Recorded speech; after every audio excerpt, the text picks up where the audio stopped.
네네. 그러면 시작을 하도록 하겠습니다. 네. 잠시 기도 좀 하고 시작하겠습니다. 하나님 아버지, 우리에게 주신 성경의 말씀을 대하고 묵상할 때마다 늘 성령께서 임재하여 주셔서 그 말씀 속에 있는 깊은 하나님의 마음을 깨닫고 생각나며 보고 만질 수 있는 귀한 시간 되게 도와주옵소서.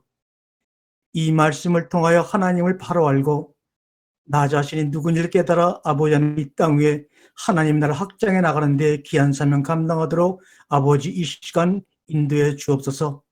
모든 것 성령 하나님께 맡겨오며 예수님의 이름으로 기도합니다. 아멘. 자, 오늘도 그 첫번 시간에 이어서 창세기 1장 1절의 말씀을 가지고 이제 시작을 해 보도록 하겠습니다. 우리가 창세기 1장 1절은 너무나 잘 알고 있는 그 문장이기 때문에 태초에 하나님이 천지를 창조하셨다. 도대체 이 문장 속에 감춰져 있는 하나님의 그 마음, 하나님의 그 뜻이 도대체 무엇이길래 오늘도 쉽게 하나님께서 천지를 창조하셨다는 말씀을 가지고 우리가 이렇게 이야기를 나누게 될까 한번 여러분들도 나름대로 일주일 동안 생각을 해 보셨을 줄로 믿습니다. 우리가 성경을 읽으면서 뭐 문법적으로 아니면 원문을 해석하고 또 다양한 지식과 지성을 가지고 그 성경에 주어진 문자들을 파악하고 이해를 많이 합니다. 근데 이렇게 문법적으로 아니면 지성적으로 지식으로 경험으로 또 히브리나 헬라어 원문으로 이 본문을 파악하고 이해하는 것은 사실은 그것은 음식으로 따진다 그러면 양식을 만들기 위해서 재료를 잘 준비하는 과정과 똑같습니다. 그 자체가 우리가 먹을 수 있는 양식은 아닙니다. 그래서 우리가 또 앞으로 이 법적으로 원문적으로 또 지식적으로 이런 것을 잘 재료를 준비하는 것은 우리들보다도 인공지능이나 검색을 통하게 되면 어느 누구에게도 오류가 없는 그런 정보들을 제공해 줍니다. 그동안에는 이런 과정을 통해서 하나님 말씀을 이해하려고 했습니다. 더군다나 1990년도 이후에 우리나라의 원문 히브리 헬라어 성경이 도입되면서 또 그런 것이 구체적으로 또 나타났습니다. 그러나 이런 것은 성경으로 말하면 율법에 해당되는 것입니다. 이 음식을 만들기 위해서 재료를 준비하는 것은 그것이 완성된 것이 아니다. 그래서 주님께서는 나는 율법을 폐하러 온 것이 아니라 완성시키러 왔다고 하는 것은 뭐냐? 이미 성경에 문자된 그 문자, 성경을 가지고 사람이 누구나 다 함께 먹으며 즐거워하며 건강할 수 있는 음식을 만들어내는 것이 뭐냐? 그래서 그 음식을 먹은 사람마다 이거 정말 너무나 맛있구나. 이렇게 맛있을 수가 있나? 이방인들도 아랍인들도 유럽 사람들도 아프리카 사람들도 할 것 없이 음식 자리에 앉아서 그 음식을 먹게 되면 누구나 다 통할 수 있는, 누구나 다 기뻐할 수 있는 그런 음식을 주님께서는 복음이라고 말씀하시면서 내가 너희들의 생명의 양식이다. 내 살과 내 피를 먹어라. 주님은 자신의 3년 동안의 공생을 통해서 우리에게 이야기를 들려주셨습니다. 때로는 포도원의 포도나무를 가지고 저 하늘의 새를 가지고 들판의 백합화를 가지고 우리에게 성경에 있는 성경 말씀의 재료를 가지고 먹기에 좋은 양식들을 만들어 주셨습니다. 이 아무리 뛰어난 지성과 지식을 가지고 음식의 재료를 만들어도 그거는 우리가 먹을 수가 없지요. 음식의 재료가 아무리 뛰어나도 그것은 각각 음식의 개성만 들어갈 뿐 음식의 재료를 가지고 바람과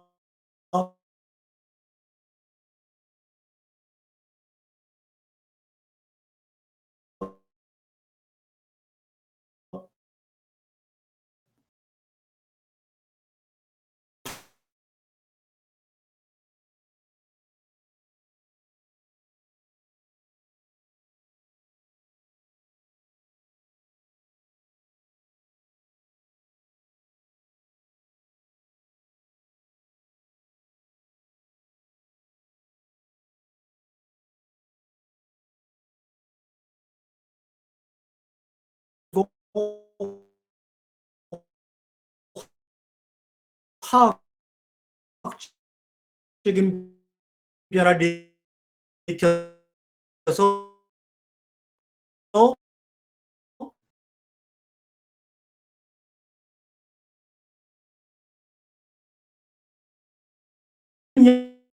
형태의 음식으로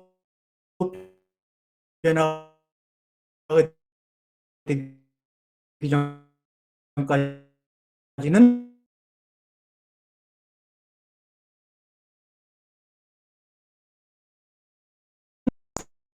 그들은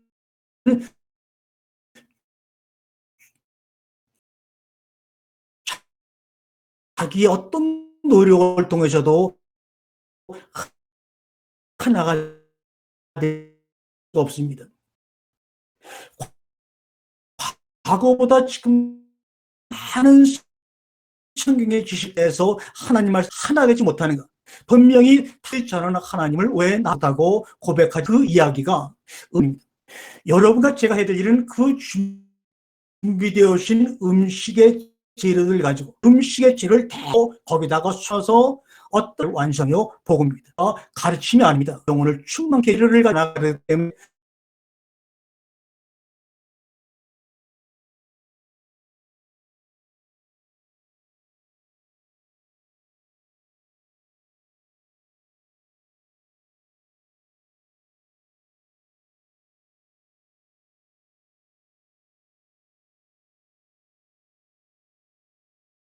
들어가고 또 틀려요. 같은 창세기 1장 1절의 말씀이라는 지혜를 가지고 음식을 만들었는데 어제 만든 음식과 내일 만든 음식과 그저께 만든 음식이 다 다르다는 거예요. 그래서 그 재료를 가지고 음식을 만들게 되면 만날 때마다 마음속에 새로운 신선함과 육신의 건강함을 우리가 분명히 확인하고 증거받을 수 있다고 합니다. 우리 이 제목이 지금 십자가 마음자리다. 이렇게 십자가 마음자리라고 하고 있습니다. 이 음식을 우리가 제대로 먹게 되면 창세기 3장에 나오는 하나님이 빛이 있으라 하신 다음에 빛이 있었습니다. 그런데 그 빛을 빛과 어둠으로 나누사 이렇게 말씀하십니다. 우리가 진정 하나님의 말씀의 재료, 성경의 문자로 기록되어 있는 그 재료들을 가지고 친정 이야기라고 하는 생의 이야기를 만들어냈다면 그 이야기 가운데는 빛과 어둠이 함께 존재합니다. 음식을 맛있게 함께 먹고 대화를 나누고 즐겼더니 그 음식이 내 마음에 기쁨을 주고 육신에 건강을 주고 그리고 잠시 지나 보니까는 그것들이 소화시킨 것들이 우리 몸의 밖으로 변이라고 하는 형태로 다 내어버립니다. 그러므로 이 빛이 좋으냐 어둠이 좋으냐가 아니라 내가 하나님의 그 말씀의 재료들 가지고 양식을 만들고 이야기를 만들었다면 내 삶에 일어나는 빛과 어둠은 우리 하나님 보시기에는 참으로 보시기에 좋았더라 이렇게 이야기할 수가 있죠. 어느 분이 이런 말씀을 하시더라고요. 창세기 이 모세가 광야에서 하나님의 말씀을 받아서 적었는데 아니 여기 돌판에다 적지 않았습니까? 물론 돌판에다 적었겠죠. 그리고 그 뒤에 또 어떤 것들은 다른 파피루스나 어떤 나무 껍질에다 적을 수 있겠죠. 그러면 그 당시나 예수님이 활동하신 당시나 불과 우리나라도 얼마 전까지만 하더라도 종이나 아니면 돌에다가 문자를 새겼다 할지라도 그 문자를 해석하고 뜻을 이해할 수 있는 사람들은 거의 없었습니다. 지금 광야에 200만 명의 사람들이 나와 있지만 그래서 히브리라고 하는 새로운 문자를 가지고 하나님이 자신의 계시를 모세를 통해서 적게 하고 적고 있지만 그것이 어떤 온전한 돌이나 파피루스에 기록되었다 할지라도 그것을 스스로 읽고 해독할 수 있는 사람은 그 200만 명의 광야 백성 중에 사실 몇 명이나 되었을까요? 그래서 모세 당시도 마찬가지고 예수님 당시도 마찬가지고 사도 바울 당시도 마찬가지고 파피루스나 아니면 다른 용도에다가 마가복음, 창세기, 출애굽기를 적어서 그 하나를 가지고 글을 읽을 줄 아는 사람이 그 많은 대중 앞에서 소리내어 읽었던 것이 바로 이 광야 시대의 모습이고 예수님이 살아계셨던 그 당시의 모습들입니다. 그래서 한 사람이 창세기 1장을 가지고 지금 낭독합니다. 왜요? 그 당시는 종이도 없고 인쇄도 없기 때문에 아무리 하나님이 말씀을 하셨어도 한 장 한 장 다 인쇄를 가지고 아니면 필기를 해서 그 많은 백성들의 가정에 한 부씩 나눠줄 수 있는 형편이 아니었기 때문에 한 사람이 받아 적은 그 내용들을 수많은 백성들이 들을 수 있게끔 산등성에 올라가서 낭낭한 목소리로 읽습니다. 얘들아, 내가 말이야, 하늘과 그 땅을 내가 낳았어. 그 태초라는 그 안에서 말이야. 그런데 자세히 보니까 그놈의 땅이 말이야, 혼돈하고 공허하고 어둠의 깊음 속에 있지 않겠니? 이렇게 아주 우리가 문자를 읽어나가는 식으로 광야 백성들이 지금 창세기 이야기를 읽고 스스로 독해하는 것이 아니라 한 사람의 낭독자가 정말 실감 있게 우리가 문장으로 맞는 것을 내로 기억하려면 많은 노력이 필요하지만 아주 낭독을 잘하는 사람이 많은 사람 앞에서 정말 실감나게 낭독을 하게 되면요, 머리에 쏙쏙 들어오고 아주 그걸 들을 때마다 몸이 먼저 반응을 해서 얼마나 몸이 흥겨워지는지 모르죠. 우리 조선시대를 보게 되면 양반들이 판소리하는 팀들을 불러다가 한 일주일 정도 실컷 먹입니다. 원하는 대로 다 먹인 다음에 한 일주일 정도 지나게 되면 양반이 나와서 얘기하죠. 여러분들 준비됐습니까? 라고 물으면 판소리의 대표가 준비됐습니다 하게 되면 그날 저녁 그 양반집 마당에다가 돗자리를 깔고 주변에 많은 평민들이 함께 모여서 그 판소를 듣는 것입니다. 마찬가지로 창세기도 이스라엘 백성들이 그 무더운 광야에 앉아 있을 때 그 무더운 광야와 정갈의 위험과 독사의 위험 속에서도 정말 이겨나갈 수 있는 힘을 줄 수 있는 그 능은 어디서 나느냐? 주님이 말씀하신 그 창세기의 그 내용들이 울려 퍼질 때마다 심청전을 듣고 청교하며 홍보놀보전을 듣고 흥거하던 우리 조상들의 그 심정처럼 그들도 그런 것이 있었던 것입니다.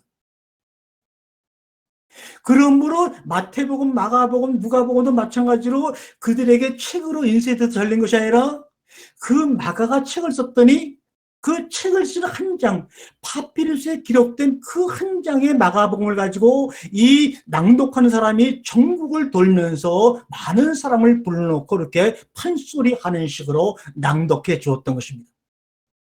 그러므로 우리가 지금 책으로 하나님이 태초에 천지를 창조하셨구나, 이렇게 내 스스로 무미건조하게 읽는 것이 아니라 그 당시에는 하나님이 직접 모세와 이스라엘 백성들에게 들려줬던 것처럼 내가 말이야 그 하늘과 그 땅을 내가 지었어, 태초 안에. 그런데 그 땅을 그 한 안에다가 내가 말이야 님을 찾아가는 그 님의 그리움처럼 우리 얼굴에 양쪽에 눈이 있는 것처럼 우리 양쪽에 귀가 있는 것처럼 내가 그 한 안에 무언가를 사랑하는 영원한 마음을 주었어. 그래서 그 하늘이라고 하는 것은 자기의 짝을 찾아야지만 완성이 되는 거야. 그 짝을 찾으러 내려와서 그 땅이라고 하는 그 여성과 내가 하나 되었어. 그래서 이 땅이라고 하는 그 문장은 우리가 보면 여성형 단수로 되어 있고, 하늘이라고 하는 것은 쌍수는 복수인데 복수 중에서도 딱 두 개만 있는 것을 쌍수라고 하죠. 그러므로 이 하늘이라고 하는 것은 짝을 찾아 내려온 것입니다 하면서 하나님이 이야기를 지어 나갑니다. 여러분, 이 말씀을 전하면서 느끼는 것은 우리가 하늘나라에 간다, 회개하라, 하나님의 나라, 우라노스 바실레이아, 하늘들의 나라가 이미 왔다. 그러니까 많은 사람들이 그래, 나도 하늘나라 가야지. 하늘나라 가기 위해서는 어떻게 할까? 내가 큰 인공위성을 만들까? 아주 뛰어난 속도를 내는 비행기를 만들까? 그러면 비행기를 만들려면 비용이 얼마나 들까? 어떤 재료를 가지고 비행기를 만들어야 되나? 또 요새같이 돈 많은 사람은 인공위성을 타기 위해서 수억의 돈을 예약해놓고 그 잠깐 동안 하늘에 가서 하늘의 전경을 보려고 예약도 한다고 합니다. 지금 우리가 했던 행위들이 바로 그겁니다. 우리 하나님의 아들 예수 그리스도는 얘들아 좀 너희들의 시선을 바꿔봐. 너희들의 인식을 한번 좀 고쳐봐. 그러게 되면 바로 너희 앞에 하늘들의 그 나라가 보일 거야. 거기에 너희가 참여할 거야 라고 했더니 그럼 참여해야지. 믿음으로. 믿음이라는 단어를 가지고 그 안에 어떻게 해야 될까, 무엇을 가지고 해야 될까 수많은 고민하면서 마지막 자신의 숨이 끊어질 때까지 그 하늘로 올라가는 인공위성을 만드는 방법을 가지고 내가 믿음으로 해볼 거야, 아니면 예수님의 이름으로 믿음을 가지고 내가 그거 해볼 거라고 노력하지. 주님이 말씀한 대로 그 하늘들의 나라를 가지 못하는 거예요. 이 하늘들의 나라는 인공위성을 만들어 가는 것도 아니고 어떤 돈을 들이고 펀딩을 해가지고 뭘 만들어서 그 안에 파고 가는 것이 아닙니다. 회개하라고 하는 단어와 마찬가지로 우리가 잘못 갔던 시선들을 바꿔 돌리기만 하면 어떤 일이 벌어집니까? 회개하라고 하는 그 단어 속에는 요한계시록 21장의 말씀이 기록되어 있는 거예요. 내가 보니 에이도란 말은 누군가가 나에게 보여줬다는 겁니다. 내가 거기에 들어가 있는 것이 아니라 내가 눈을 보니까 하나님이 나에게 뭘 보여줘서. 그런데 새 하늘과 새 땅을 보니 처음 하늘과 처음 땅이 없더라. 이 얘기를 하는 겁니다. 회개라는 것은 하나님이 내 눈을 열어주시고 내 귀를 열어주셔갖고 듣고 보니까 새 하늘과 새 땅은 있는데 그 안에 처음 하늘과 처음 땅이 없어지고 새 하늘과 새 땅이 있는 것이 아니라 새 하늘과 새 땅을 보여주시는데 보여진 그 하늘을 보니까, 땅을 보니까 내가 그동안 알고 취하려고 했던 그 처음 하늘, 처음 땅, 옛 하늘, 옛 땅이 보이지 않고 바다도 없어지더라. 이 얘기는 바로 회개하라고 하는 그 단어를 요한계시록의 사도 바울이 정말 반모섬에서 하나님의 음성을 듣고 보고 기록한 거예요. 여러분, 창세기 1장에서 하나님이 천지를 창조했다고 하는 그 말이 도대체 하늘과 땅이란 말이 뭐가 그렇게 중요하길래 이 토마스 아퀴나스는 신학대전이라는 책을 결혼도 안 하고 30년 동안 써가다가 40대 후반에 미사를 드리는데 하늘이 찢어지면서 토마스 아퀴나스에게 소리가 들린 겁니다. 내가 태초에 천지를 낳았느니라. 그러면서 오직 토마스 아퀴나스만이 들릴 수 있는 소근소근하는 소리가 들렸어요. 그 주변에 함께 예배를 드리는 수많은 사람이 있었지만 그 소근소근하는 세미한 음성을 토마스 아퀴나스만 들었어요. 그 음성을 듣고 토마스 아퀴나스는 쓰러지면서 자기의 가장 친한 친구이자 비서에게 얘기합니다. 나 30년 동안 하나님의 나를 위해서 신학대전을 지금 써가고 있는데 이거 다 지푸라기구나. 그래서 그 즉시 30년 동안 써가던 신학대전을 완성하지 않고 폐기 처분해버렸습니다. 도대체 그 음성 무엇이었을까요? 도대체 내가 하늘과 땅을 지었다는 그 세미의 음성이 토마스 아퀴나스에게 들렸을 때 그 틀림이 토마스 아퀴나스에게는 어떤 말씀으로 어떤 것으로 보여졌길래 30년 동안 모든 것을 절제하고 포기하고 가난 속에서 살던 아퀴나스가 자기 자신을 버리는 것과 마찬가지인 그 저작을, 대작을 포기했을까요? 그리고 몇 달 뒤에 토마스 아퀴나스는 49살의 나이로 기쁜 마음으로 죽습니다. 신학대전이라는 그 엄청난 것을 썼기 때문에 자부심을 가지고 죽은 것이 아니라 내가 썼던 이 모든 저서들이 쓰레기라는 것을 깨닫고 내가 쓴 이 모든 것들이 시대라는 것을 증명해 주시는 하나님 아버지의 그 한마디 음성이 너무나 기뻐서 몇 달 뒤에 스스로 실명을 다하고 하늘나라로 갔습니다. 그런데 우리는 그 토마스 나스가 들었던 그 음성의 실체가 무엇인지는 궁금해하지 않냐고 지푸라기라고 포기함을 버렸던 신학대전에 매달리는 우리 시대의 믿음들, 이거 아니지요. 어거스틴의 신국론이나 고백론을 보게 되면 맨 마지막 장이 바로 창세기를 풀이한 창조론입니다. 정말 다른 거는 자신 있게 써놓는데 마지막 책부터에 창세기를 놓고 1장 1절부터 풀어가는데 1장이 풀리지가 않는 거예요. 그래서 고백하죠. 나는 수많은 신학의 해석을 썼지만 창세기 1장 1절만은 나는 해석하지 못하겠다. 스스로 고백하고 그렇게 쓰고 그 책을 마무리했습니다. 세계적으로 많은 사람들이 예수를 몰랐던 사람들도 창세기 1장 1절을 꾸꾸라져가지고 자기의 모든 재산과 명예를 버린 사람들의 이야기들이 얼마나 우리 주변에 많이 있는지 알 수가 없어요. 왜 그럴까요? 왜 그럴까요? 그들은 그렇게 들었는데 왜 우리들은 하나님이 하늘과 땅을 창조했대, 이 구절을 가지고 하나님을 변호하겠다고, 하나님을 도와주겠다고, 봐라, 하나님이 이렇게 말씀했으니까 세상은 진화론에 해당되는 것이 아니야. 세상은 진화한 것이 아니야. 하나님이 창조한 거야. 이렇게 돈 많고 명예에 각식 많은 그런 교수와 박사들이 창조학회를 만들어서 이것을 변명하고 있으니 이게 되겠습니까?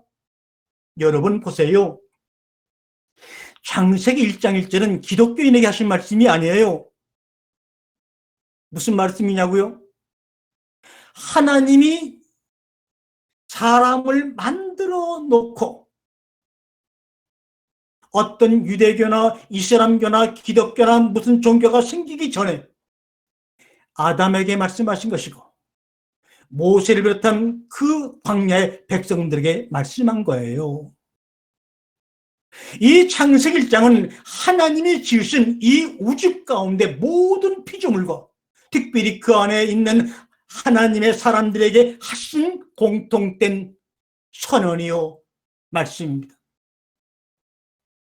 예수를 모르는 사람도 다른 종교를 믿고 빠져있는 사람들도 10억 년 전의 사람들도 지금의 사람들도 구별할 것 없이 모든 사람에게 말씀하시는, 소통하고자 하는, 다가오시는 하나님의 모습이 표현되어 있는 거예요. 그런데 어느 날부터 이 창세기 1장 1절의 말씀은 오직 예수 그리스도를 구주로 고백하는 우리 기독교인들에게만 해당되는 말씀이라고 제한을 시켜버리는 바람에 이 말씀 안에 모든 종교와 종파와 문화와 대륙과 지식과 부와 이 모든 것을 초월해서 들려주신 이 공통된 하나님의 마음을 잊어버리고 말았어요.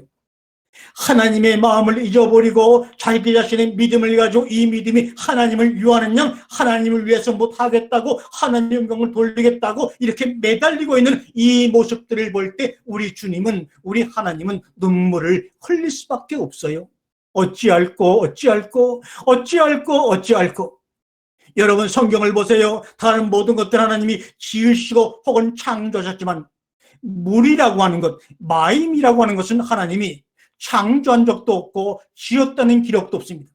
그저 창세기 1장 2절에 보니까 아무 설명도 안 하시고 하나님의 신이 물 위에서 지금 운행하고 계신다. 그러면 이 물이 무엇인가?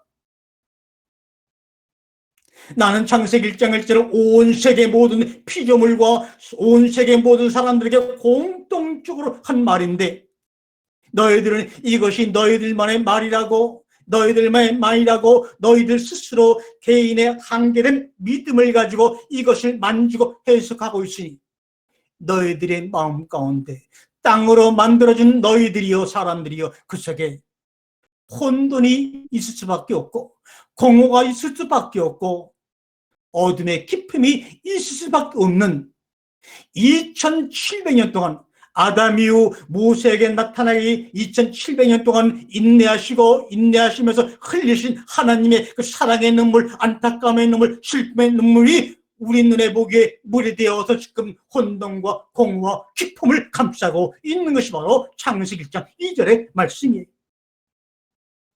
우리 기독교인들이 겸손하게 창세기 1장 1절 말씀은 예수를 구주로 고백한 자들에게만 주어지는 것이 아니라 온 세상 하나님을 아버지로 고백하고 하나님이 지으신 모든 사람에게 주신 말씀이라고 여기고 함께 이 문제 부딪히고 이 문제를 말씀하신 하나님을 향하여 우리가 공동적으로 질문을 드렸다면 어떤 일이 벌어졌을까요? 어떤 일이 벌어졌을까요? 놀랍게 아름다운 일이 벌어졌을 거예요.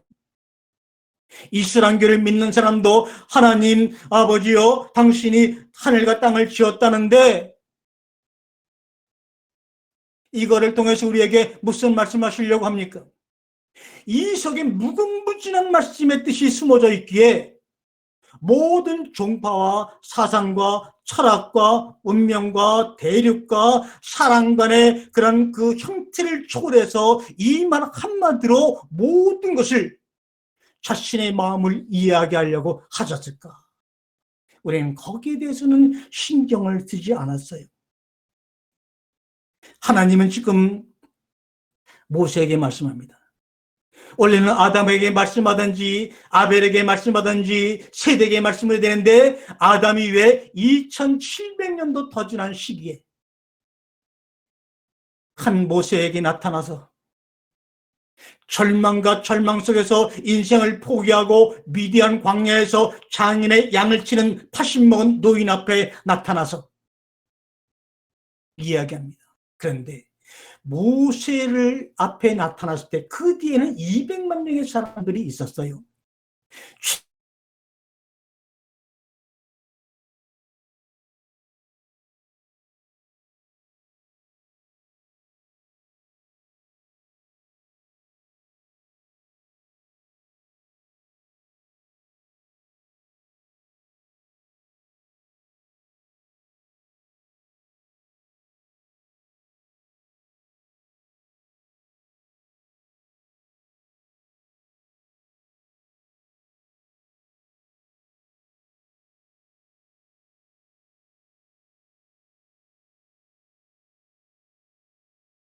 사람들을 잡족이라고 얘기하는데 이 잡족이라고 하는 헬라어는 에레브라는 말입니다.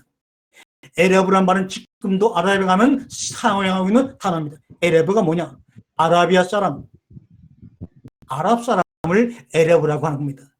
그러므로 그 당시 가장 강대한 애굽 건너편에 살던 많은 사람들이 이스라엘 백성뿐만 아니라 그 주변의 모든 아랍과 아라비아와 그 열대에 살던 모든 민족들이 기근을 해결하러 애굽에 들어왔다가 이스라엘 백성들이 나갈 때 함께 어울려 나간 겁니다.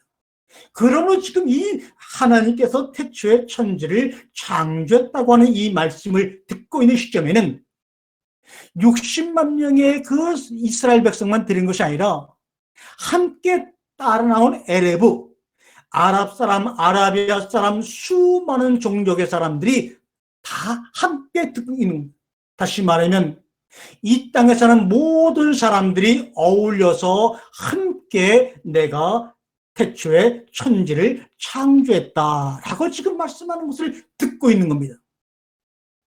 여러분, 이 말씀이 왜 중요하냐?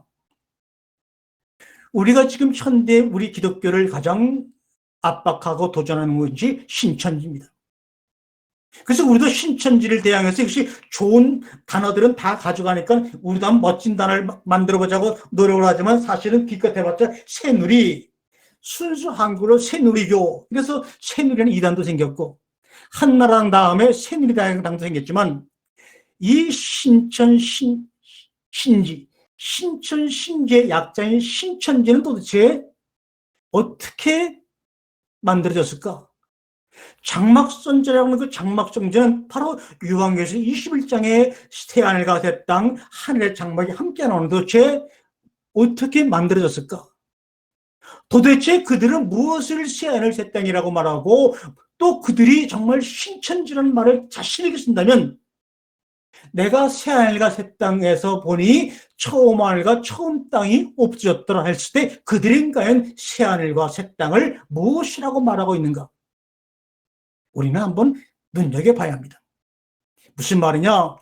이 창세기 1장 1절에서 말하는 내가 그 하늘과 그 땅을 바라 나았단다. 태초에 했을 때 이때 하늘과 땅을 제대로 알지 못하면 신천지라는 잘못된 사상과 교리가 나오는 겁니다. 아까도 말씀드렸지만 회개하라 하나님의 나라 갖고 왔다고 하는 말은 뭡니까? 내가 보여주시는 대로 보니 새하늘과 새 땅이 나타나는데 그 안에 옛 하늘과 옛 땅이 보이지 않더라. 이게 다 똑같은 말입니다. 그래서 창세기 1장 1절에서 말씀하시는 그 하늘과 그 땅이 무엇인지 주님이 보여주시는 대로 보지 못하면 우리는 옛 땅은 뭐고 새 땅은 뭐야? 옛 하늘은 뭐고 새 하늘이 뭐야? 이런 오해를 할 수밖에 없습니다. 전 세계 모든 이단들 중에 대다수는 바로 요한계시록 21장 새 하늘과 새 땅을 자기들 마음대로 해석했기 때문에 이단으로 빠져버린 겁니다. 또 그 나머지 이단들은 창세기 1장 1절과 2절 사이에 그 뜻을 오해해버린 바람에 또 이단이 생긴 겁니다. 창세기 1장 1절과 2절 사이를 오해해서 재창조론이 이중 아담론이 해갖고 만들어낸 교단들이 바로 베레아 교단, 귀신을 전문으로 쫓는 성록교 같은 이상한 교파들이 생긴 겁니다. 가정교회로 유명한 워치만이 위트니스 교회도 바로 창세기 1장과 2절 사이를 잘못 해석하기 때문에 오해에 빠졌고, 세계적인 목사였던 척 스미스 목사도 창세기 1장 1절과 2절을 재창조론과 이중 아담론으로 해석하는 바람에 우리나라 통합식 교단의 초청으로 와서 강의하다가 물러가고 말았어요. 그러면 그런 일이 벌어졌는데도 우리는 창세기 1장 1절을 읽을 때 그저 하나님이 맞아 그거야 뭐 어른아이도 다 아는 건데 하나님이 태초에 천지를 창조했어 이렇게 여기서 머물고 말 것인가? 여러분 보세요. 성경이 1장, 2장, 3장, 4장 1절, 2절, 3절, 4절이 구분된 것은 지금으로부터 450년밖에 안 됩니다. 그 전까지는 성경에 절이라는 게 없었어요. 그런데 우리가 창세기 1장 1절과 2절은 다른 것이다. 하나님이 하늘과 땅과 사람을 완벽하게 창조했는데 요 중간에 이 땅으로 쫓기는 사탄의 계략으로 사람들이 동조하는 바람에 이렇게 이 땅이 혼돈해지고 어두워지고 공에 빠진 것이야. 그러므로 새롭게 하나님이 사람을 지으시려고 창세기 2장에 재창조와 이중 아담을 만들어 놓은 거야. 요게 뭡니까? 아니 그 1절과 2절은 구분이 없는 건데 450년에 한 단순한 인쇄업자 스테파노가 그냥 인쇄하기 좋게끔 구분해 놓은 것인데 이것이 완전히 원래부터 구분되어 있다고 생각을 하고 또한 마찬가지로 창세기 1장과 2장도 장으로 구별된 것이 아닙니다. 하나님의 태초에 천지를 창조했다고 하는 이 완전히 완료된 완성된 이 상태를 이 간단한 7개 단어만 가지고는 사람들이 이해하지 못하니까 첫째 날, 둘째 날, 셋째 날, 여섯째 날 하면서 31장까지 얘기를 하고 또 그 뒤에 이어서 내가 하늘과 땅을 창조했다 이렇게 말씀하시면서 그 지으신 에덴 동산에 둔 그 사람을 어떤 과정을 통해서 만들었는가에 대해서 땅의 흙을 하고 자세히 설명해 나가는 건데 1장에서 2장으로 넘어가는 동안에 잘못된 사건이 있어서 이런 일이 벌어졌다. 그리고 요한계시록 21장에서 정말 하나님이 주신 그 하늘과 땅이 사탄의 계략과 대적으로 인해서 잘못되어 버리는 바람에 나 이만을 통해 주어진 이 새로운 말씀을 통해서 하나님이 이 땅 위에 선택받은 우리들만 새하늘 새 땅에 들어갈 것이야 라고 하는 그 험난하고 미혹된 소리에 뭐라고 대적합니까? 신천지 교인들은 우리 교회에 들어오지 마세요. 세상에 이게 뭡니까? 아니 수천 년 역사를 가지고 있는 우리 개신교가 기껏 새하늘과 새 땅, 신천지란 잘못된 말씀에 미혹되어 있는 그들을 향해서 한다는 소리가, 신천지 교회는 우리에게 들어오지 마세요. 아니, 내가 신천지하고 들어오는 사람이 어디 있습니까? 저는 교회 마당마다 붙어있는 그 안대문구를 다 뜯어서 찢어버리고 싶어요. 이래서는 안 되지요. 이래서는 안 되는 거예요. 사랑하는 여러분, 우리 주님이 세례를 받고 그 다음에 올라오셔서 하신 첫 번째 말씀이 뭡니까? 우리들의 가슴 속에, 우리들의 영혼 속에 열정을 불어일으킨 것입니다. 그게 뭡니까? 회개하거라. 너희들의 생각을 좀 바꿔봐. 너희가 입은 옷을 봐라. 단추가 많이 있는데 내가 보니까 첫 단추가 잘못 끼워져 있네. 근데 잘못 끼워진 첫 단추를 놔두고 자꾸만 두 번째, 세 번째를 잘 끼려고 노력하고 행동하니까 내가 자꾸만 미혹에 빠지는 거야. 그러지 말고 다 풀러. 다 포기해. 너의 생각을 다 내려놓고 다시 첫 단추만, 한 단추만 끼면 나머지는 저절로 이루어지는 거야. 화를, 씨를 내가 잘못 쏘지 않았느니 하나님의 나라가 하늘들의, 주님은 하늘들의 그 나라를 이야기하고 있어요. 전 세계 모든 종교들도 자기 나라 언어로 말하기 때문에 틀리지, 다 연옥이니 극락이니 천국이니 하늘나라니 그 모든 것들은 다 하늘들의 나라, 그 하늘을 향한 열망과 육신의 숨이 끊어지면 가고 싶은 그 열망과 소망이 하늘나라라고 하는 그 하나의 단어로 집약되어 있는 것입니다. 그래서 우리 주님도 그래, 내가 참다운 하늘이 무엇인지 가르쳐 줄 거야. 참다운 하늘을 본 사람들은, 참다운 하늘로부터 들려오는 소리를 들은 사람은 가르침이 필요 없는 거예요.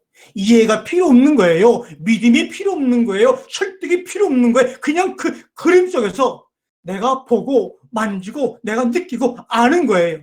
그런데 왜 주님이 그렇게 말씀했지만, 회개하라 천국이 가깝다고 말씀하신 그 말씀의 감동을 받아가지고 내가 보았노라 하는 사람이 왜 소수일까요? 그 이유는 내 믿음이 부족한 것도 아니에요.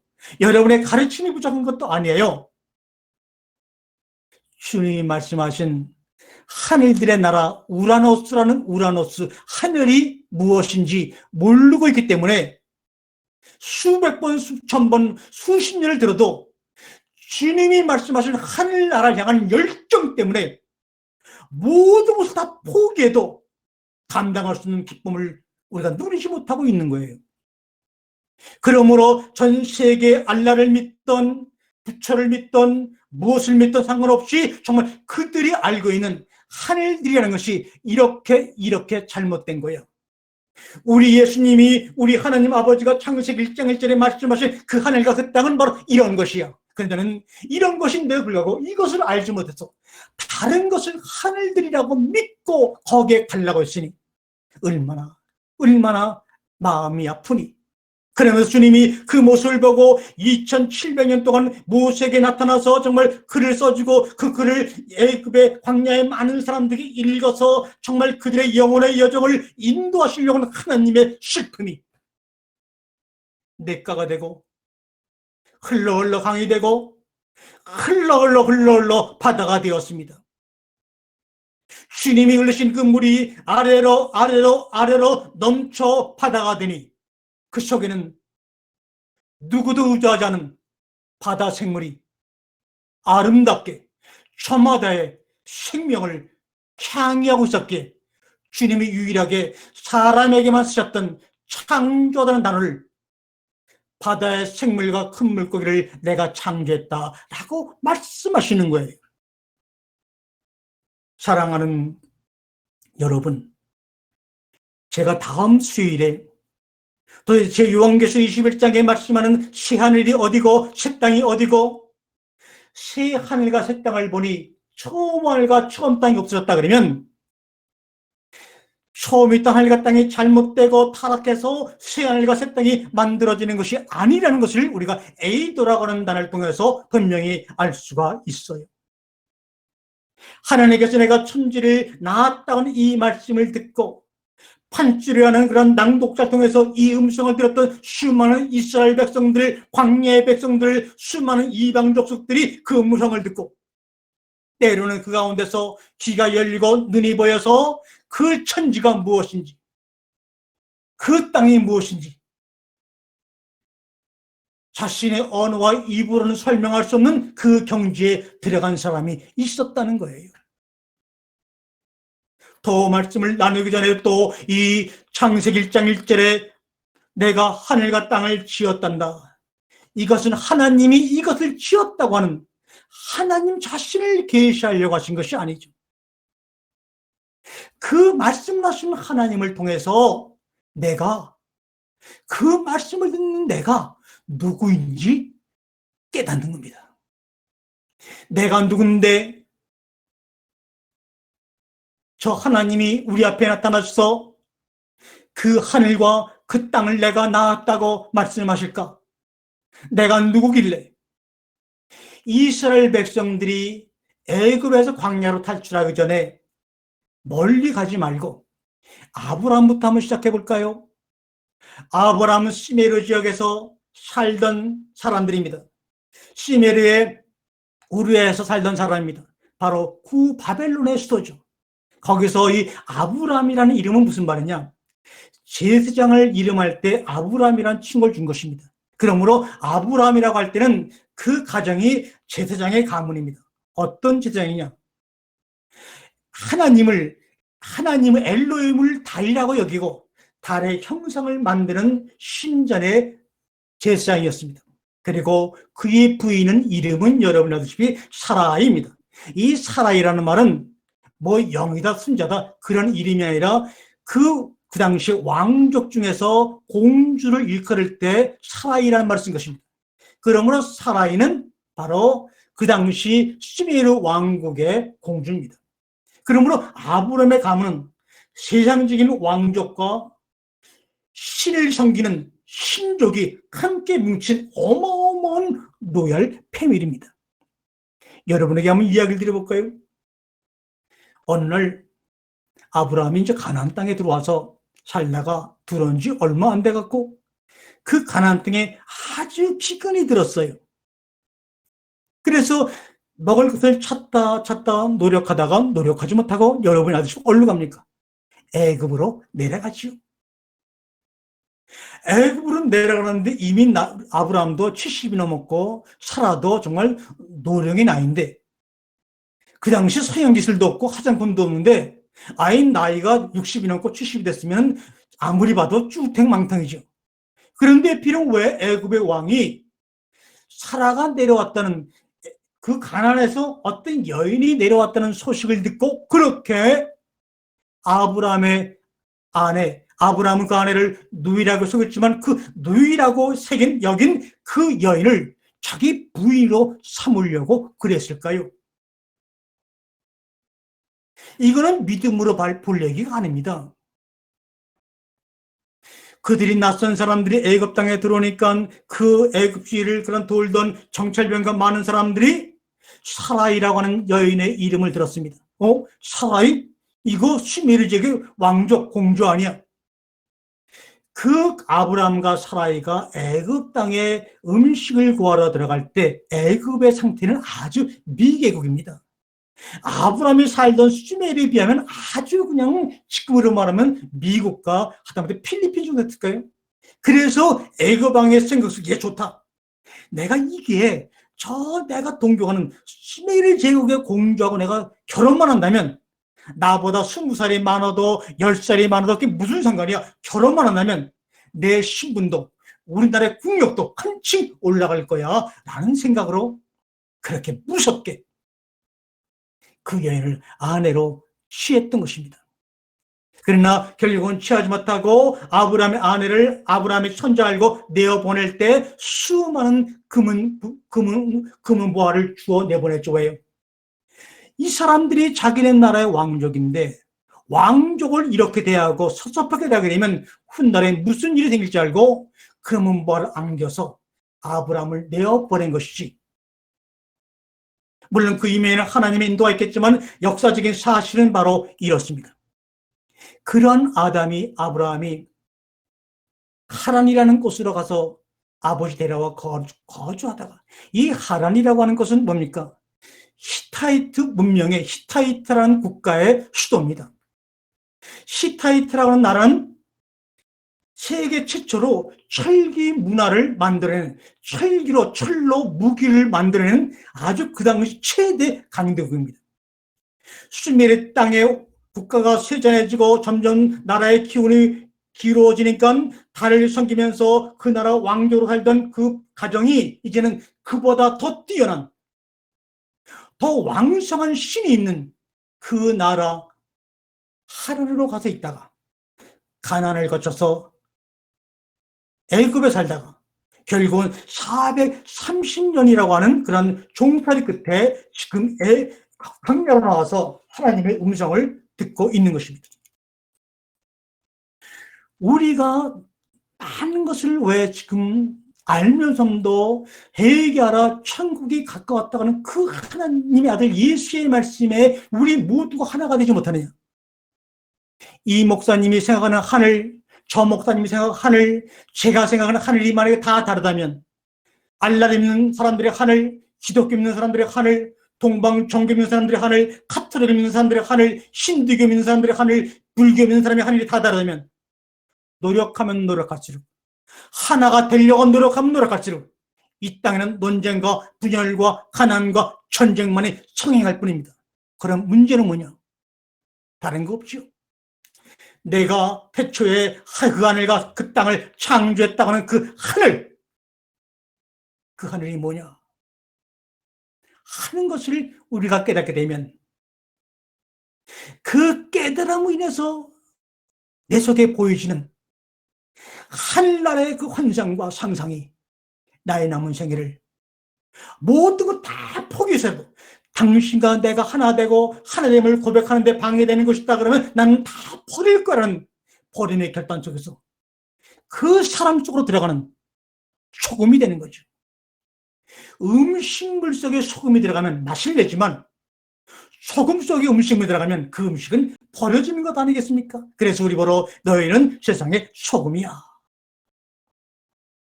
내가 하늘과 땅을 낳았다고 하는 이 말씀에 대한 자세한 설명들 앞으로 여러분이 깨닫고 여러분이 경험하게 되면 어떤 일이 벌어지느냐?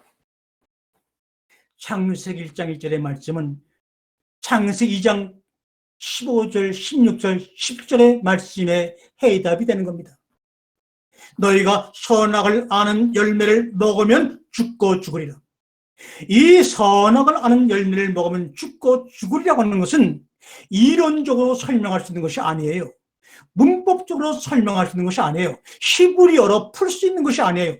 어떤 지성과 지식으로 이야기할 수 있는 것이 아니에요. 하나님이 보여주시면 그 안에서 누림을 얻는 것뿐이에요. 그러면 누구에게 그 그림을 보여주시느냐? 창세기 1장 1절을 통해서 깨달음을 얻고 내가 누구인지 아는 사람들, 내가 하나님으로부터 나음을 입은 누구라고 고백하는 사람들에게는 선악과를 먹으면 죽고 죽으라는 말이 아무 의미가 없어요. 왜요? 그 하늘과 그 땅을 하나님이 창조했어요. 창조받은 내가 누군지 창조되었다는 것을 알고 있는 내가, 선악과는 아무리 대단한 나무고 하나님이 말씀했지만 창조된 것이 아니라 뭡니까? 하나님이 지으신 겁니다. 아무리 지음받은 것이 뛰어나고 훌륭하고 사람들의 인기와 매력을 독차지한다 할지라도 창조의 질서 앞에서는 굴복할 수밖에 없는 거예요. 사탄의 이야기가, 사탄의 능력이 먹음직도 하고 보암직도 하고 탐스럽기도 할지 모르지만, 그래서 세상의 모든 것을 우리에게 갖다 줄지 모르지만 그것은 결국 지음받은 자연의 존재들입니다. 자연 질서 속에 제한되어 있는 거지만, 여러분 보세요. 내가 낳았다고 하는, 창조했다고 하는 단어는 오직 하나님만이 쓰실 수 있는 단어입니다. 그러므로 하나님이 하늘과 땅을 낳았다는 그 하늘과 땅 속에는 바로 내가 누구인지를 설명하는 하나님의 말씀, 마음이 들어가 있는 겁니다. 이것을 문법적으로 이해하려고 하고 정말 히브리어를 파악하려고 하지 말고 내가 하늘과 땅을 창조했다고 하는 그 음성이 여러분에게 성령을 통해 들려주고 보여주게 되면 거기서 여러분의 모습이 환하게 보이는 거예요. 나 최양군의 모습이, 우리 백 목사의 모습이 그 1장 1절 속에 환하게 보이는 거예요. 환경이 날 이렇게 판단하고, 지식이 이렇게 날 판단하고, 물질이 날 이렇게 판단하고, 종교가, 교리가, 철학이 날 이렇게 판단한다 할지라도 창세기 1장 1절에 들어가 있는 사람들은 자기 자신이 얼마나 귀한 존재지. 수천 수만에 지음받은 것보다도 나는 창조받은 너와 함께하겠다고 하는 하나님의 선언을 듣는 순간 그런 사람에게 무슨 선악과를 먹으면 죽고 죽이라가 대단하겠습니까, 여러분? 아무 의미가 없는 건데, 아무 의미가 없는 가지고 이것이 원전의 모양은 뭡니까? 아직도 일자 안에 깨달으면서 그들이 살아나지를 못했기 때문입니다. 여러분 보세요. 지금 창세기 1장과 2장을 말씀하시면서 내가 하늘과 땅을 지었다고 말씀하면서 너희가 이 나무를 먹으면 죽고 죽을 거야 이랍니다. 그러면 그 행위가 일어난 지 2700년도 더 지난 다음에 지금 하나님이 모세를 통해서 그들에게 지금 이야기를 해주고 있어요. 근데 그 이야기를 들었을 때 이스라엘 백성들이 어머나 맞네. 또 거기에 같이 따라 나온 세상의 모든 이방인들이 어머나 맞네. 그러면 우리가 이렇게 정말 애굽의 종이 되어 400년 동안 살아가고 가나안 땅에 기근을 들려서 애굽에 팔려가고 이러이러한 일을 당하고 고난을 당하는 것은 우리가 선악을 따먹었기 때문에 그러네 라고 그냥 믿어버렸으면 어떤 일이 벌어졌을까요? 우리가 이렇게 광야를 끌려 나와서 이렇게 어려움을 겪는 것은 저 말씀을 들어보니까 선악을 따먹어갖고 하나님께 불순종해서 그런 거네 라고 한마디로 도매금으로 믿어버린다면 어떤 일이 벌어졌을까요? 그런데 그 말씀을 듣고 있는 광야 이스라엘 백성들은 지금 선악을 따먹고 죽고 죽이려는 것은 신경도 안 써주는 겁니다. 거기서 말하는 죽음 정도라고 하면 이스라엘 백성들의 마음속에는 100번도 1000번도 할 수 있다고 지금 마음속에 지금 그 대항을 하고 있는 거예요. 하나님도 너희가 이렇게 애굽에 40년도 아니고 우리는 일본에 36년만 압제당했어도 수많은 순교자들이 생기고 수많은 목숨을 잃은 애국자들이 생겼는데도 40년도 아니고 430년을 거기서 종살하면서 나온 그들이 그 이유를 왜 그런 일이 벌어졌을까? 왜 그 이유를 하나님께 묻지 않았겠어요? 그런데 얘기를 듣다 보니까 이상하게 이야기가 흘러가는 겁니다. 선악을 알게 하는 나무를 먹게 되면 너희는 죽으리라. 혹시 이거야?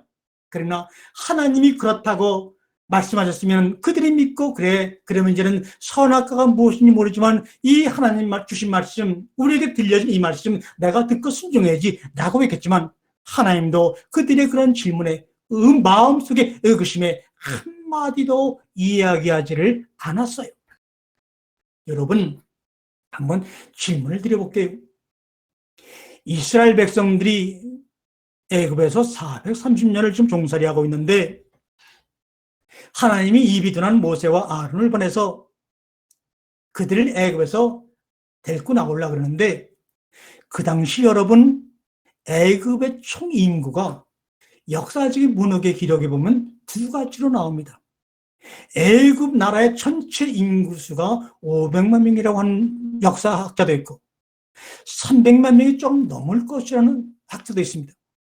그러면 500만 명이라고 치더라도 200만 명의 사람들이 빠져나오면 그 나라가 유지가 되겠습니까? 만약에 300만 명이 전체 인구라면 200만 명이 빠져나오면 왜? 거기서 빠져나온 모든 200만 명이 애굽 왕족과 애굽이라는 나라를 기둥으로 떠받치고 있는 기술자들이요, 학자들이요, 그런 사람들인데 모든 기간적인 사업과 근간을 이루는 사람들이 빠져나가면 나라가 허물어지는 거예요. 그러니 아무리 하나님 모세를 보냈다 하더라도 대적할 수밖에 없는 게 애굽 왕의 당연지사죠. 그런데 정말 애굽에 살다가 정말 자기 동족을 죽여서 살인죄를 피해서 미디안 광야로 도망가서 40년 동안 숨어서 처가 살려던 그 늙어 빠진 노인네가 와가지고 내가 이제는 하나님의 명으로 이 백성을 끌고 가겠다 그러면 어떤 사람이 그 말을 믿을 것이며 또 같은 동족이라도 그 말을 믿었겠어요. 그래서 목사님들이 얘기합니다. 그래서 첫 번째 재앙, 두 번째 재앙, 세 번째 재앙 해서 10가지 재앙을 내려서 그 재앙을 감당치 못해서 그 애굽의 왕이 두려워서 내보냈다. 이렇게 얘기합니다.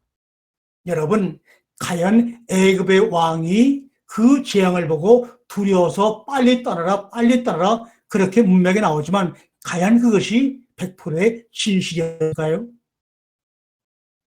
10가지 재앙을 마무리하면서 큰 두려움을 느낀 사람은 애굽의 백성과 왕이었을까요? 이스라엘 백성과 함께 있던 여러 이방인들이었을까요? 결론부터 말씀드리면 애굽과 애굽 백성들은 분노했지만 분노의 백점에 서 있던 이스라엘 백성들과 이방인들은 말할 수 없는 죽음의 공포 속에 떨고 있었어요. 이것은 선악과를 먹으면 죽으리라고 하는 하나님의 말씀보다 더 큰 두려움을 지금 느끼고 있었어요. 그것이 뭐냐? 마지막 재앙이 뭐지요? 내가 이제는 마지막으로 애굽의 장자들 죽일 텐데 너희도 내가 하는 대로 하지 않으면 너희들의 아들도 죽을 거야. 그러니 너희들의 아들도 애굽의 장자들과 함께 죽음을 면하기 위해서는 이렇게 해라. 그래 놓고 여러분이 알다시피 뭡니까?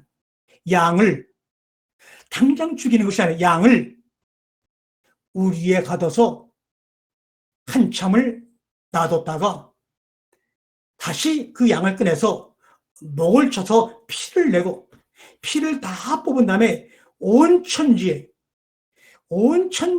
애굽 천지에 그 양타는 양고기 굽는 냄새가 나도록 양을 구워서 너희가 먹고 피는 문설주에 발려라. 그러면 그 피를 보고 내가 건너가리라. 이것이 바로 유월절의 시초라고 합니다. 맞습니다.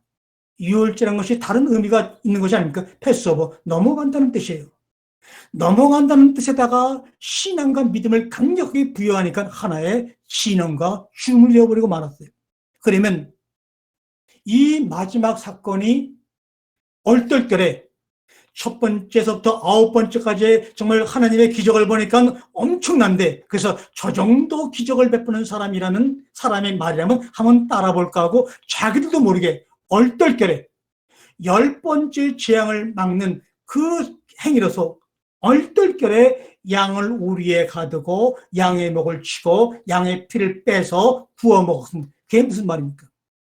애굽의 바로왕과 왕족과 제사장과 온 백성들과 또 거기에 그동안 살았던 200만 명의 이스라엘 백성들과 이방인들도 함께 가장 높은 신으로 섬겼던 신이 바로 태양신입니다. 그 태양신을 라라고 합니다. 그 라라고 하는 신은 바로 바로왕을 의미하는 것입니다. 온 애굽에 사는 모든 민족들이 함께 한 마음으로 카르낙선전에 섬겼던 그 꼭대기 신이 바로 태양신입니다. 그런데 태양신의 형상이 뭡니까? 몸은 사람이고 머리는 양의 머리입니다. 그러므로 양이라고 하는 것은, 양의 머리라고 하는 것은 이 애굽 백성들의 마음속에는, 바로왕의 마음속에는, 그 당시 모든 사람들의 마음속에는 태양신을 의미하는 겁니다. 다시 말하면 애굽의 모든 것을 의미하는 것이 양의 모습에 다 집약되어 있는 겁니다. 그런데 이 모습을 이스라엘 백성과 이방인들이 자기네 가장 중요한 신인 태양신인 그 양을 함부로 우리에 가둬버리고, 가둔 것도 모자라서 목을 쳐서 죽이고, 그 양의 피를 나도 남지 않게 다 쏟아버리고 그것을 다 구워 먹고, 이런 무지막지한 일을 지금 저지르고 있는 것을 볼 때 내가 망해도 난 족골은 보지 못해. 내가 비록 망할지라도 우리가 섬기던 저 태양신을 온전히 내가 섬기고 저 태양신을 저렇게 무시하는 저들을 내가 대적한다면 그 신이 우리나라를 회복해 줄 거야. 나는 마음속에서 그 분노와 적대감이 양을 우리에 가두고 양의 피를 목을 쳐서 피를 빼내고 그 양의 고기를 구워 먹던 이스라엘 가정을 향해 압박이 심해질 때 그때서야 비로소 느낀 겁니다. 야, 이거 아니네. 우리가 지금 도대체 무슨 일을 했지? 다른 모든 것을 갖고는 애굽 백성들과 타협하고 타협해서 일을 해결하셨지만 애굽 백성과 왕들이 가장 중요시한 그들의 신을 우리가 이렇게 대접했으니 여기에 조금이라도 더 있다가는 내 목숨, 우리 가정의 목숨, 우리 모든 민족의 목숨들이 다 죽을 수밖에 없구나 라고 해서 서둘러서 모세를 다급하게 재촉해서 그 자리를 떠나가게 된 것입니다. 그러므로 이미 바로를 의미하는 그 태양신의 양의 머리를 쳐서 이런 행위라므로 말미암아 당장 목숨이 경각에 달렸던 그 삶을 경험하고 나온 사람들입니다. 또 430년 동안 가난과 차별과 멸시와 노동과 아픔과 절망, 소위 부처가 말하는 생내병사의 모든 것을 다 430년 동안 경험하고 죽음보다 더한 것을 경험하고 나온 그들에게 하나님이 얘야 저 선악을 알게 나무를 먹으면 너 죽어. 이것이 얼마나 큰 도전이 되었을까요? 이것이 얼마나 큰 무서움이 되었을까요? 한번 생각해 보자는 거예요. 지금 이것을 먹으면 죽고 죽으리라는 그 음성을 듣고 있는 사람들이 누구냐는 거예요.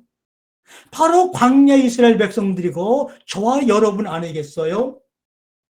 선악을 먹음으로 죽는다는 그 사건보다도 순간순간 살아가는 삶의 어려움과 고난과 고뇌와 절망과 아픔이 얼마나 우리를 찌르고 얼마나 세계 민족들을 흩어지게 만들고 있는지를 생각한다면 누구도 이것을 먹으면 먹고 먹으리라 붙잡혀가지고 우리 주님이 원하셨던 하나님이 원하셨던 우리의 잘못된 신분에서 새로운 신분으로 변화시키려고 하는 그 구원의 역사를 우리는 제한시키지 않을 겁니다. 말씀을 정리해 보겠습니다.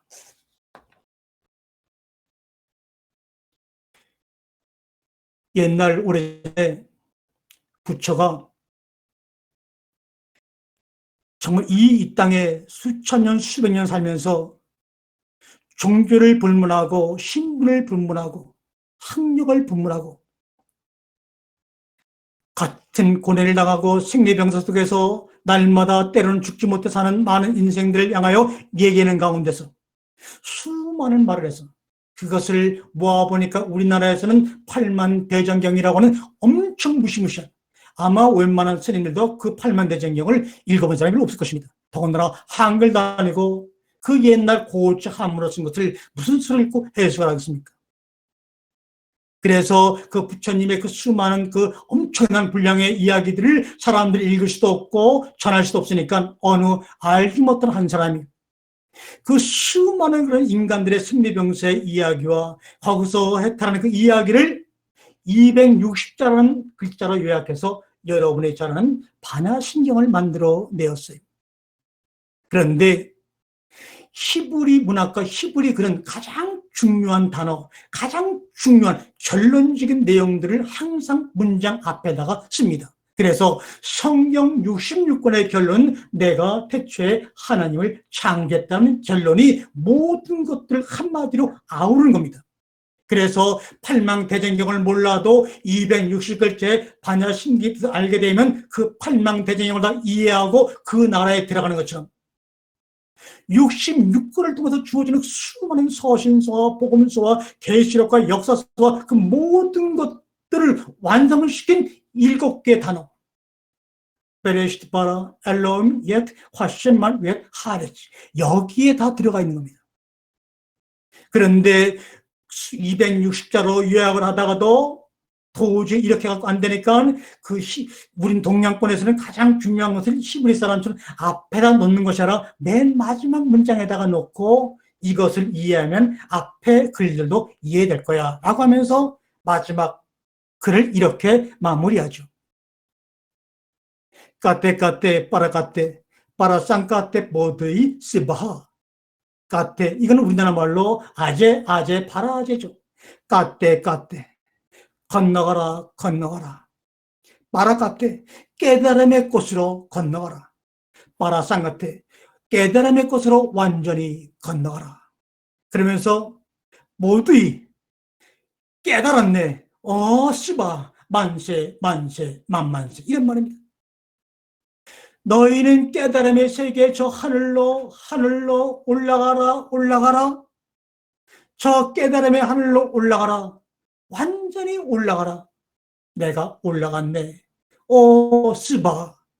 이 스바란 말을 성경의 용어로 바꾸면 메오드 터브, 힘이 좋았더라. 아니면 할렐루야라고 바꿔서 표현할 수 있는 겁니다. 이것을 당나라 때 손오공과 함께 돌던 현장법자가 한문으로 번역한 것이 바로 반야신경입니다. 그런데 문제는 건너가고 올라가는데, 깨달음의 것으로 올라가는데 그 깨달음의 그 하늘이 어디냐는 겁니다.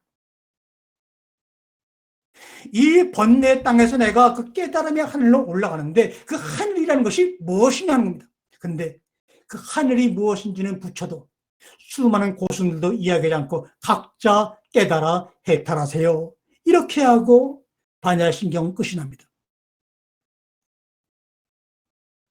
또한 우리가 19세기에 가톨릭이 처음으로 들어왔을 때 마테오 리치 신부의 천주시를 접한 32반의 수은체조 성생이 그 하나님의 말씀에 기록된 짧은 책의 천주시를 보고 충격을 받아가지고 산에 들어가서 기도 중에 수많은 책을 저술해갖고 많은 사람에게 알렸지만, 그 당시 조선 민정들은 책을 읽을 줄 아는 사람들이 별로 없었고 많은 내용을 전할 길도 없었기 때문에 그는 그 자기 수많은 줄을 21자로 줄여서 자기 후계자 해월 최시영한테 전하고 탁골공원에서 목이 잘려 죽습니다.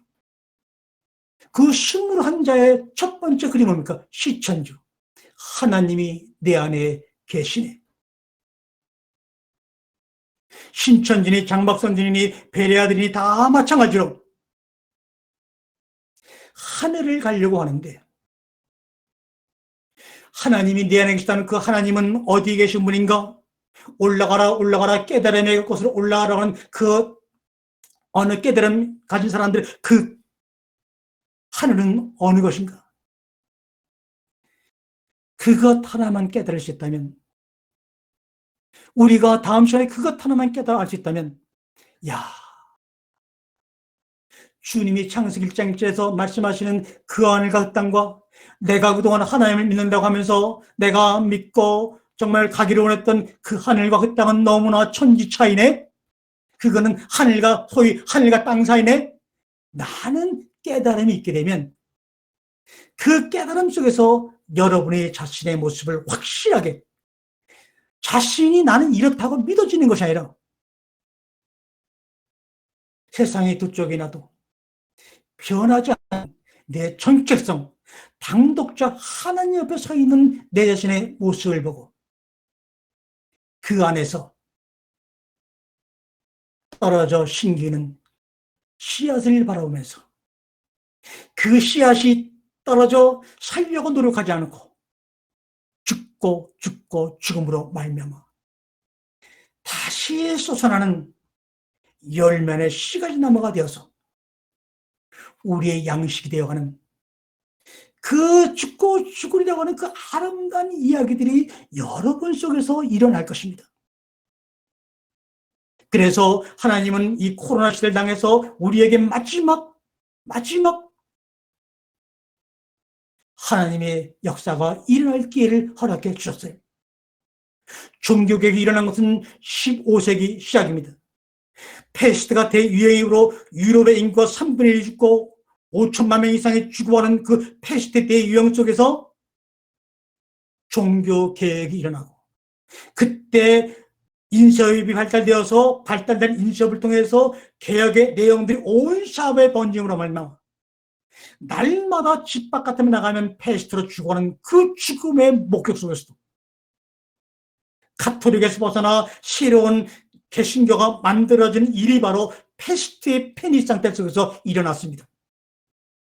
세월이 지나 한국으로 넘어오게 되면 1800년도 우리나라 조선광산을 덮은 콜레라가 유행해서 조선 팔대 수백만 명과 수십만 명이 콜레라로 죽어가는 가운데서 미생물이 무엇인지, 항생제가 무엇인지, 백신이 무엇인도 알지 못하고 처참하게 죽어가는 그런 상태 속에서 수은 최재우 선생이 기도 중에 깨달은 시천주 사상이, 그래서 하나님이 내 안에 계시다는 그 이야기를 그 당시 조선의 왕족들은 기독교의 학문을 그대로 받아들여서 퍼뜨린다고 하는 그 제목으로, 기독교를 전파했다는 제목으로 동학을 만든 최재우 선생은 목이 잘려 죽지.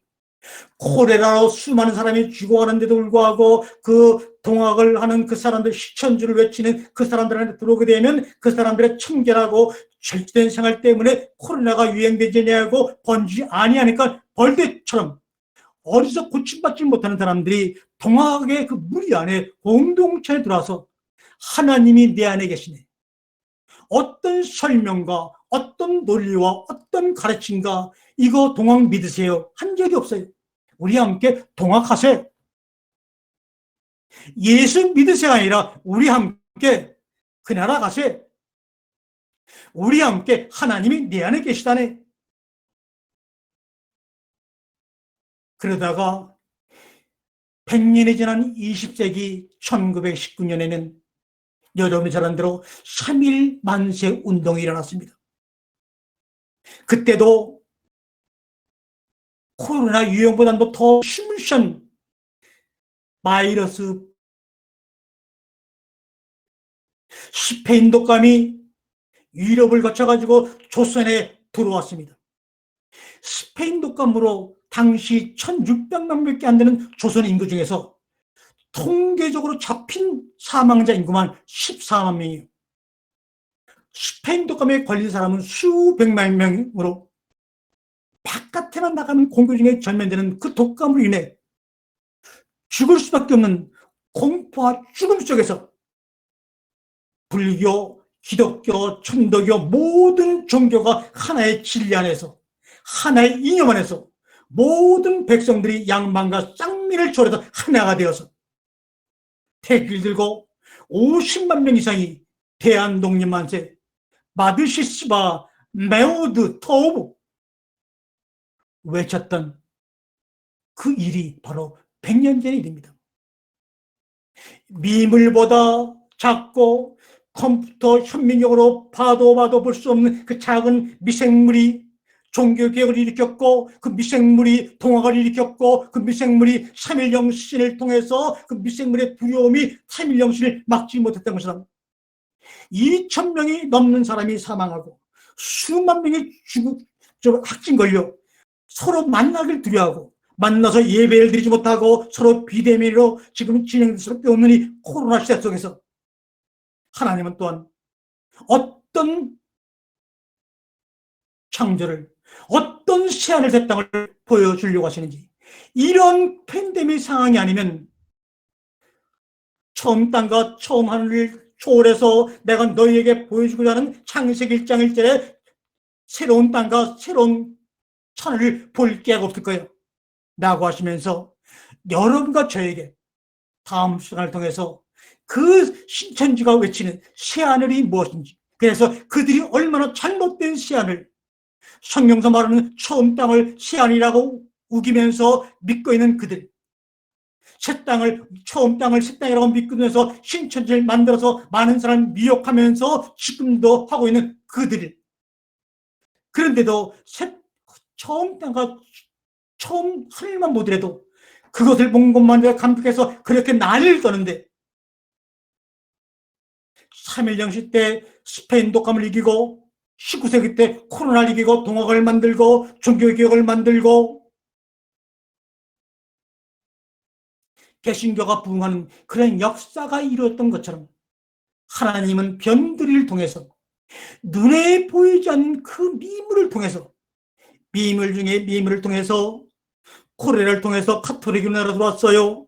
스페인 독감이 유행할 때 개신교가 들어왔어요. 그러면 이제 이 코로나19를 통해서 카톨릭과 개신교와 불교와 천도교와 세상의 모든 철학과 종교를 아우르는 그 하나의 진리, 하나님이신 모든 사람에게 하나님이 공통적으로 알리고 하시는 하나님의 눈물의 그 마음, 그 소리가 바로 내가 최초의 하늘과 땅을 창조했다고 하는 그 음성 속에 있는데, 그 음성을 여러분 다음 시간에 들음으로 말미암아 이것은 그동안 내가 믿음이 부족하고 가르침이 부족하고 무엇이 부족해서 내가 이렇게 어려움 속에서 많은 것을 알려고 노력했던 것이 아니구나.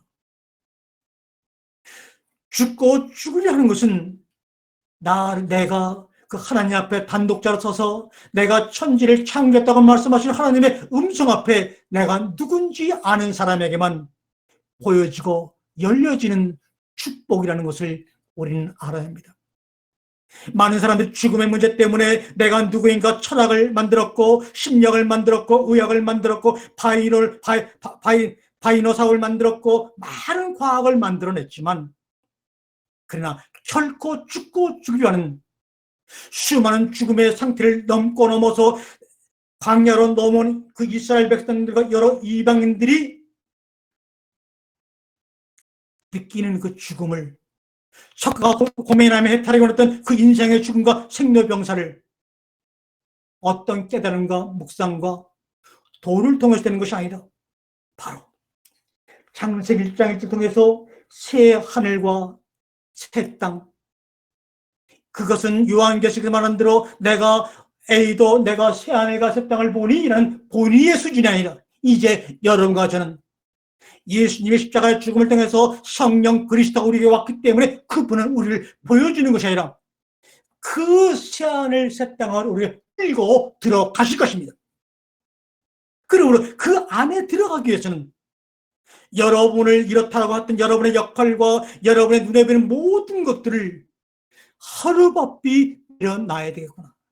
이것이 내 이름으로 되어 있을 때는 영원히 남의 것이지만 내가 이것을 남에게 주어버릴 때 영원히 내 것이 되는 그 하늘나라 새하늘과 새 땅의 원리, 그 원칙 속에서 여러분 아마 새로운 삶을 맞이하고 경험할 것입니다.